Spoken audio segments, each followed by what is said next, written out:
every time. He is the host of the Wicked Funny podcast. He is a licensed driver. Please put your hands together and welcome Brian Beaudoin!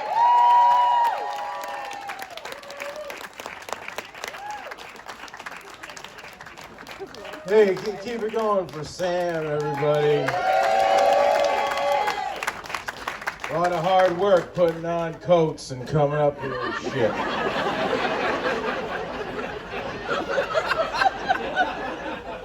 He's fucking working his ass off. This is good. They asked me, they go, you want to come do a show in Newport? And I was like, no. And they're like, come on, it'll be nice. And they go, it's going to be at a winery. And I'm like, oh, wineries are nice and warm. Can we do it outside?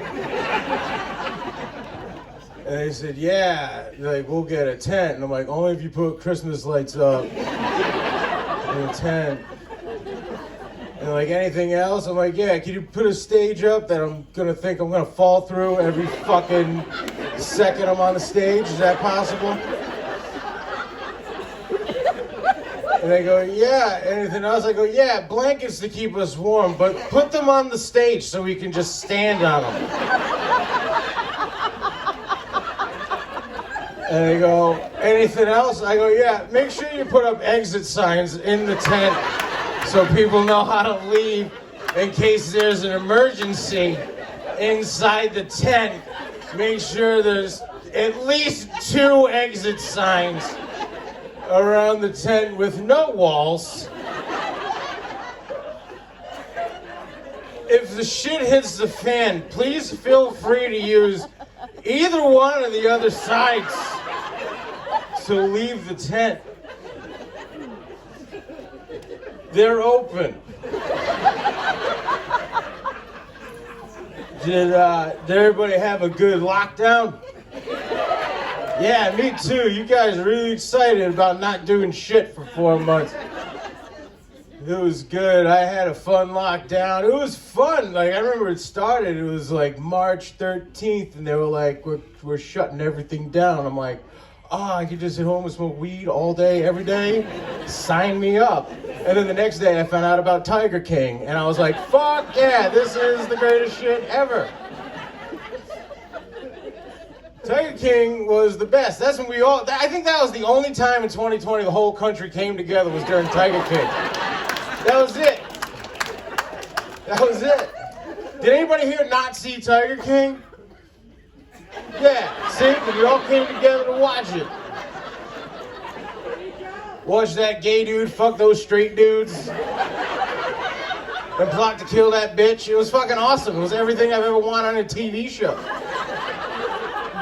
You mean there's a TV show, an aggressive gay tiger owner that threatens to shoot the cats? Yeah, I'll fucking watch it. After Tiger King was Murder Hornets. That was the next phase of lockdown. It was funny, when we went through lockdown, I didn't get any of my news from the news. I decided to get all my news from my mom. Because either way, she was telling me, you know? She would call me every day and she's like, are you safe? Are you safe? Are you safe? And I'm like, yeah, I'm safe. How are you? She goes, 5,000 people got coronavirus. And I'm like, oh, wow.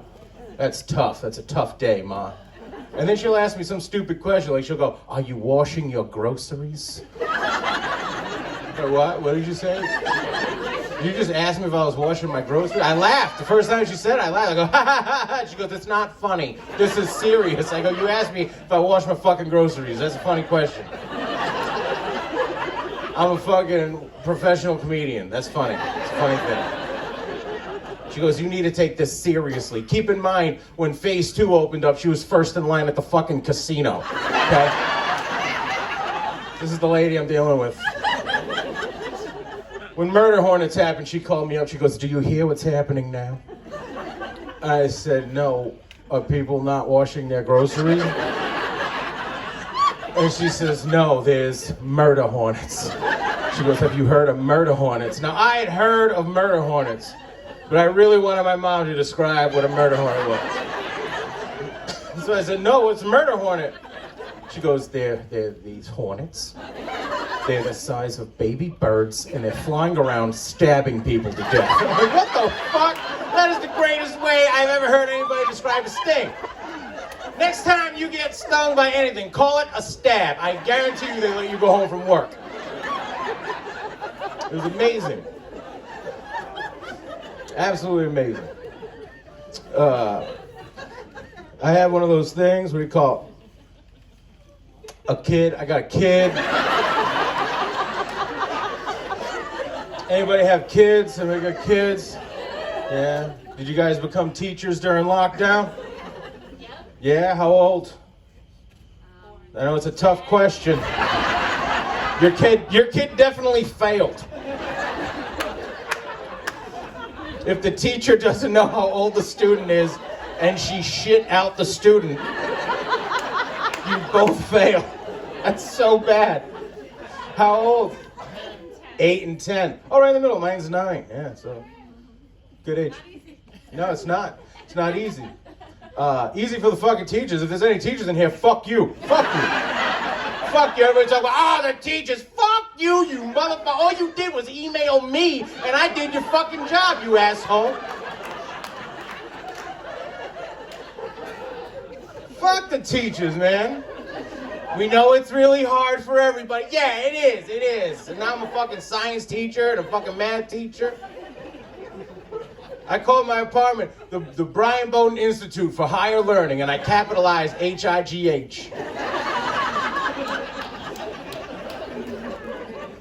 The day that I got pissed off the most about this homeschooling was the day that I got the email from the principal talking about how the art teacher was going to handle the assignments. He goes, all right, the art teacher is going to send out an email what the assignment is. You just have your child do the assignment, and then just email a picture to the science teacher. And I'm like, this fucking bitch sitting at home telling my kid to draw a tree, and then throughout the day, just ding, she goes, oh, A+, that's a tree. And then ding, A+, that's a tree. Just people sending them pictures of shit. She got high and ate bonbons all fucking day. And I'm trying to teach my kid how to draw happy fucking trees. We're watching Bob Ross, taking it seriously and shit. I try to go above and beyond because I'm a good teacher. I got Teacher of the Year at the Brian Beaudoin Institute for Higher Learning. I bought myself a golden apple. I put it up on the shelf and I said, I earned that. There was one assignment that really stuck out in my head. It was the reduce, reusing, and recycling assignment. Teacher sent in the work. She goes, you're going to have to build something out of the recyclable items in your house. And I'm like, yeah, old boy is right? So I asked my son, I go, what do you want to build, man? He goes, I'm going to build an airplane.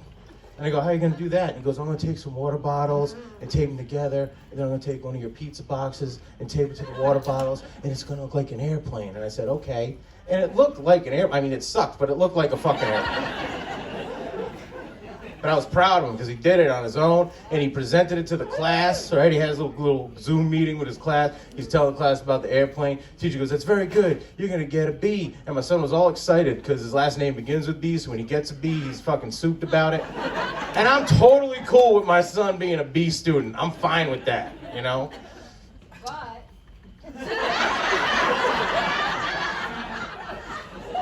I'll fucking handle it from here. There is no but. There's no but.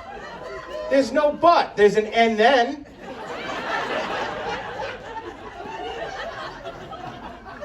Because my son presented, and then this little bitch Mackenzie goes up. Mackenzie's presenting her project. Mackenzie made a 17th style Victorian birdhouse, like with a wraparound porch made out of popsicle sticks. It was like the most beautiful, recyclable thing I've ever seen in my life. She could have sold it at like a fucking art festival. I'm looking at this and all the kids were watching Mackenzie present, but then like, you know, when somebody else's camera makes noise, it zooms into that camera. My son's camera made noise when I started moving into the fucking shot so I could see what Mackenzie was doing. And Mackenzie started describing her project. She goes, well, what we did was we used a big milk carton for the bottom of the house, and then we used a small milk carton for the top of the house, and then we used paper towel for the side of the house, and then we used popsicle sticks for the porch around the house, and that's the birdhouse. And then the teacher goes, that's great, Mackenzie, you get an A+. Then she goes, does anybody have any questions for Mackenzie? And I'm like, yeah, I got a question for Mackenzie. Hi, Mackenzie, Trenton's dad here. I'm the dean of the Brian Beaudoin Institute of Higher Learning. I just had a question for you. I noticed when you were giving your presentation, the word "we" was thrown out an awful lot, Mackenzie. You know, like, we use the milk carton for the bottom, we use the milk carton for the top, we use popsicle sticks. I want to know who is we, Mackenzie? Who's we? Who's the we? Who built this thing is what I want to know, Mackenzie. And Mackenzie goes, well, my mom helped out. And I go, oh, so your mom built it. Your mom built it, Mackenzie. And then the teacher jumps all over me and she goes, no. She goes, it's okay.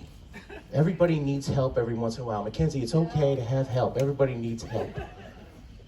And I said, fuck you. Then the teacher tries to hide it up. She goes, now, do any of the kids have questions for Mackenzie? And I looked at my son, I go, ask, I want you to ask Mackenzie how many popsicles she ate to make the porch. Ask her how many popsicles she ate. Ask her how many fucking popsicles she ate to make the porch, and you will not get lunch again. My son raised his hand and goes, Mackenzie, my dad. I was just curious on how many popsicles you had to eat to make the porch. And Mackenzie goes, well, my mom went out and bought the popsicle sticks, and then the class heard me say, are you fucking kidding me? Because that was the only reaction I fucking had to that, because I was fucking livid. The assignment was not go out and buy shit. The assignment was build shit from the shit you have in your house. It was fucking black and white. This fucking, shut up, stop. Mackenzie's bitch ass mom went out and risked life and limb during a pandemic to get popsicle sticks to put on a recyclable project. That's fucking bullshit, and Mackenzie gets a fucking A+. This is like when Aunt Becky tried to get her kids into college. It's the same fucking thing, only on a recyclable level.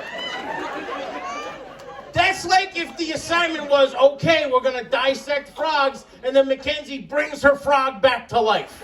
You know? It's all right, Mackenzie, it's impressive. I'm glad that you did that. It's really good, but that's not the fucking assignment, Mackenzie. We're not trying to bring things back to life. We're trying to kill the frog more, is what we're trying to do. You guys got any questions or anything before I go? No, all right, I'm Brian Beaudoin, I'm done.